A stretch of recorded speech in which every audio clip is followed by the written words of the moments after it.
Hi, this is Elaine from Spirit Whisperings, and I'm here today to talk to you about making elixirs using a sacred stone grid as the energy source.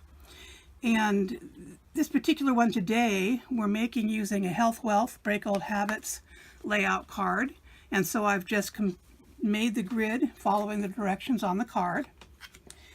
But I added a few extra steps that I'll take off now so you can see. This is how the grid would be just by the layout card. And to make the elixir, we're adding a few pieces. Sometimes you want to be careful of whatever stone is on the center stone, because some stones are bad for your health. I mean, you just don't want to take that stone and put it in water and then drink that water, because it may be something like lead or different types of things in the stones that are bad for you. And so you have to do some very careful research if you're putting any stones in water that you're going to be drinking. Or a safer way to do that is to elevate it and to not use the energy of the stone, but not put that stone in the water itself. And by elevating it, I like to use these Sputnik shells, because the urchin shells are, they're kind of all about, they have a lot of strength and protection that they bring to the grid.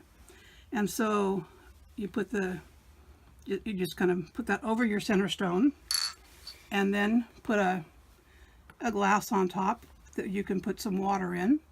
And then I like to use a clear quartz, because clear quartz is very good for absorbing the energy, programming this, bringing the, combining the energy of the other stones.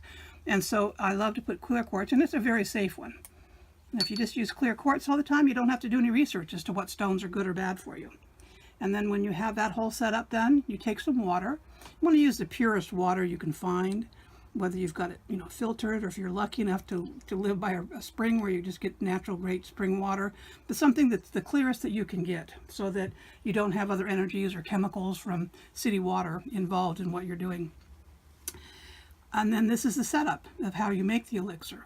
And so then we know we all activate our grids when we do it. And so if we're going to beam energy to that, you want to include the water and the elixir in your affirmation.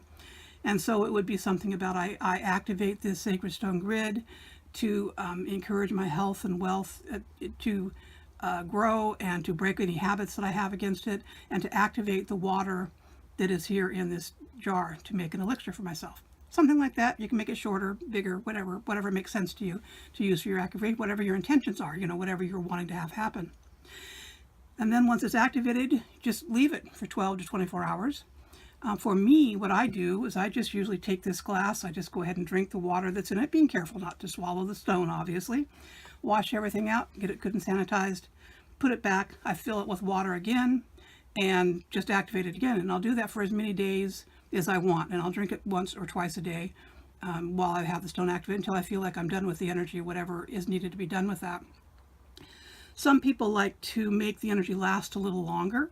And you can do that, but water, I should say, lasts a little longer, and the energy in the water, is by just using a bottle, little dripper bottle, with a dropper on it. And you can fill it with maybe a third of the way through with brandy. Some people will use glycerin or different things. You can look up different things online that people do, how you make and preserve elixirs. And then fill it with the water from the jar.